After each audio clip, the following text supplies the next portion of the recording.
кээде биз бейишке жетиш үчүн алыстарды элестетебиз го. Билесиңерби, бейиш силердин жүрөгүңөрдө жайгашкан.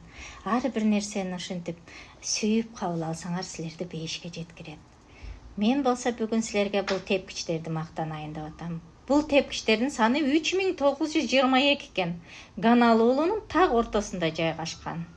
Муну Американ аскерлери атайын ушунун үстүндө радиостанция жайгашып, ошол радиостанция менен бүт океанды контролдоп турушчу экен. Мына менин балам сүйүнтүп, достору менен ушул жака чыгып, мага тартып жөнөтүптүр. А мен болсо силер менен бөлүшкүм келди.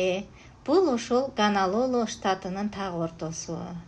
Бул жерде силер океандын үнүн, шамал менен сүйлөшөсүңөр. Ошондой эле булутка колуңар тийгизе турган жер. Мен бул жерге эч качан чыга албасам керек, себеби бийиктикке көтөрүлгөн сайын мен негедир кан басымым көтөрүлүп, жүрөгүм согушу тездеп кетет.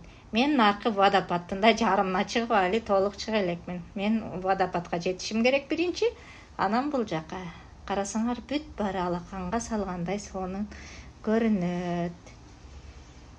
Ошон үчүн ар бир колубузда бар нерсени бактап, сүйүп кабыл алсак, мына ошол бизге бейишке жол ачат. Жаныбыздагы адамдарды сүйүп карайлы.